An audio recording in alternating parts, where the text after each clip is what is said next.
ایک دن ایک مولانا صاحب کی قبر میں ایک جوان لڑکی پائی گئی۔ جی ہاں، مگر آپ حیران نہ ہوں اور اس ویڈیو کو آخر تک دیکھیں۔ پیارے دوستو، السلام علیکم ورحمۃ اللہ وبرکاتہ۔ دراصل ہوا یہ تھا کہ ایک مرتبہ مکہ مکرمہ میں ایک عالم دین کا انتقال ہو گیا۔ انہیں پورے احترام کے ساتھ ایک قبرستان میں دفن کر دیا گیا۔ اسی طرح کافی سال گزر گئے، ان کی موت کو لوگ بھول گئے۔ ان کی موت کے کافی سالوں کے بعد ایک اور مسلمان کا انتقال ہوا۔ اب اس مسلمان کو دفن کرنے کے لیے جب جگہ کا انتخاب کیا گیا تو اللہ کی قدرت دیکھیے کہ وہی جگہ طے پائی گئی جہاں وہ عالم دین دفن کیے گئے تھے۔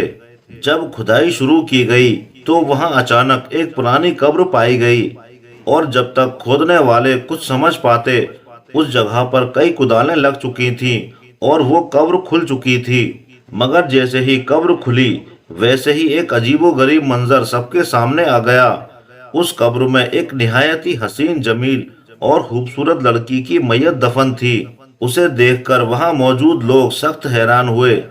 تبھی اچانک ایک شخص بول پڑا کہ ارے، یہ تو فلاں عیسائی کی بیٹی ہے، مگر یہ یہاں مسلمانوں کے قبرستان میں کیسے دفن ہے؟ اسے تو عیسائیوں کے قبرستان میں دفن کیا گیا ہوگا۔ وہ شخص بول پڑا کہ میں اس کے والد کو جانتا ہوں، وہ مکہ مکرمہ سے دور گاؤں اقتین میں رہتے ہیں۔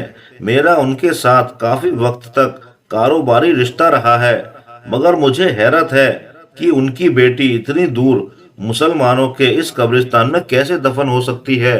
بہرحال اس قبر کو حفاظت کے ساتھ تختوں سے ڈھک دیا گیا۔ وہ شخص بولا کہ اس مسلمان کے لیے برابر والی جگہ میں ہی قبر کھودی جائے۔ اس کے دفن کے بعد میں اس لڑکی کے والد سے جا کر ملوں گا اور پوچھوں گا کہ آخر یہ معاملہ کیا ہے۔ یہ معاملہ چل ہی رہا تھا کہ تبھی وہاں کچھ لوگوں کو یاد آیا کہ اس جگہ پر تو ہم نے فلاں عالم دین کو دفن کیا تھا۔ ہاں، یہ وہی جگہ ہے، اب ہمیں صحیح سے یاد آ چکا ہے۔ یہاں تو ہم نے فلاں عالم دین کو دفن کیا تھا، مگر ان کی قبر میں یہ لڑکی کی میت کیسے آ گئی؟ اب اس بات کا آس پاس کافی چرچا ہونے لگا۔ لوگ کافی حیران تھے کہ اگر ان عالم دین کی قبر میں یہ لڑکی دفن ہے تو ان عالم دین کی میت کہاں گئی؟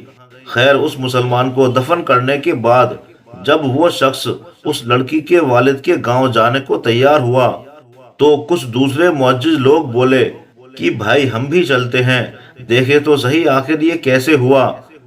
اب وہ شخص ان لوگوں کے ساتھ اس میت لڑکی کے گاؤں اقتین روانہ ہو گئے۔ دوستو، آپ سوچ رہے ہوں گے کہ عرب میں عیسائیوں کا کیا کام؟ تو آپ کی جانکاری کے لیے بتا دوں کہ اللہ کے رسول صلی اللہ علیہ وسلم کے زمانہ مبارک سے ہی کچھ عیسائی آج تک وہیں رہتے آئے ہیں۔ انہیں کوپٹک عیسائی کہا جاتا ہے۔ ان کے نام اور لباس مسلمانوں جیسے ہی ہوتے ہیں، مگر یہ مذہب سے عیسائی ہوتے ہیں اور سعودی حکومت کے پورے وفادار بھی۔ بہرحال جب یہ لوگ اس لڑکی کے گھر پہنچے اور انہیں سارا واقعہ بیان کیا، لڑکی کا باپ اپنے کاروباری پارٹنر کی بات سن کر حیران رہ گیا اور بولا کہ ہمارا پورا گھر تو عیسائی ہے، مگر ہماری وہ لڑکی بچپن سے ہی مسلمانوں سے محبت کرتی تھی، اس کی سہیلیاں بھی مسلمان ہی تھیں، تو ہو سکتا ہے کہ وہ اندر سے مسلمان ہو چکی ہو۔ اتنے میں ہی اس آدمی کی چھوٹی بیٹی بول پڑی، ہاں وہ مسلمان ہو گئی تھیں، مگر انہوں نے منع کیا تھا کہ اس بات کا ذکر گھر میں کسی سے نہ کروں۔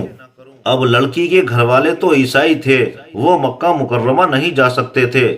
تب یہ فیصلہ لیا گیا کہ اس لڑکی کی قبر کو ہی کھول کر دیکھا جائے کہ خالی ہے، یا ہو سکتا ہے کہ جب ان عالم دین کی قبر میں وہ موجود ہے تو اس لڑکی کی قبر میں وہ عالم دین موجود ہوں۔ اب سارے لوگ اکٹھے ہو کر اس گاؤں میں موجود عیسائیوں کے قبرستان پہنچے۔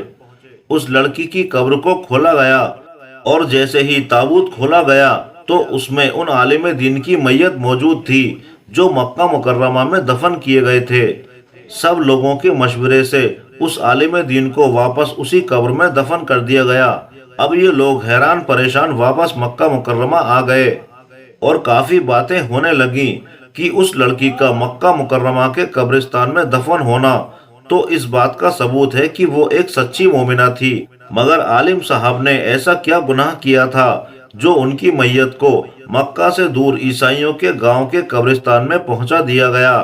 اب لوگ اس عالم دین کے گھر پہنچے، ان کی بوڑھی بیوی سے دریافت کیا کہ آپ کے شوہر نے ایسا کیا کیا تھا جو ان کے ساتھ ایسا کیا گیا کہ وہ عیسائیوں کے قبرستان میں منتقل کر دیے گئے۔ تو اس بوڑھی عورت نے بتایا کہ ان کے شوہر ویسے تو پکے سچے مسلمان تھے، تہجد گزار انسان تھے، مگر ان کی ایک بات مجھے بہت کھٹکتی تھی کہ جب بھی غسل جنابت ان پر واجب ہوتا تب وہ نہانے سے پہلے کہتے تھے کہ عیسائیوں کے مذہب میں یہ بات بہت اچھی ہے کہ ان پر غسل جنابت واجب نہیں ہوتا ہے۔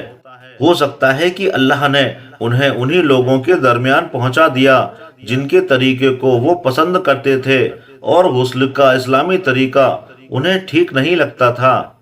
دوستو، ہو سکتا ہے کہ لوگ اس واقعے سے اتفاق نہ کریں، مگر اللہ کے رسول صلی اللہ علیہ وسلم کی اس حدیث مبارکہ سے کون انکار کرے گا؟ آپ نے ارشاد فرمایا کہ جو شخص جس قوم کی مشابہت کرے گا، جس سے محبت کرے گا، وہ انہی میں سے ہوگا۔ لہٰذا میرے بھائیوں، ہم مسلمان ہیں، ہمیں چاہیے کہ کچھ بھی بولنے سے پہلے الفاظ کو زبان سے سوچ سمجھ کر ادا کریں۔ مولا علی علیہ السلام کا ایک قول ہے کہ بولنے سے پہلے الفاظ انسان کے غلام ہوتے ہیں، لیکن بولنے کے بعد انسان اپنے الفاظ کا غلام بن جاتا ہے۔ ایک دوسرا قول بھی مولا علی علیہ السلام سے ہی منسوب ہے کہ منہ ایک دکان ہے اور زبان اس کا تالا۔ جب زبان کھلتی ہے تو معلوم ہوتا ہے کہ دکان لوہے کی ہے یا سونے کی۔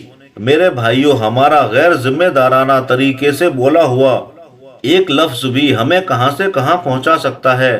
لہٰذا ہمیں اپنی زبان کھولنے سے پہلے یہ سوچ لینا چاہیے کہ میرے یہ الفاظ قیامت کے دن میری پکڑ کا سبب نہ بن جائیں، میری باتیں کسی کی دل آزاری یا اللہ اور اس کے رسول صلی اللہ علیہ وسلم کی ناراضگی کا سبب نہ بن جائیں۔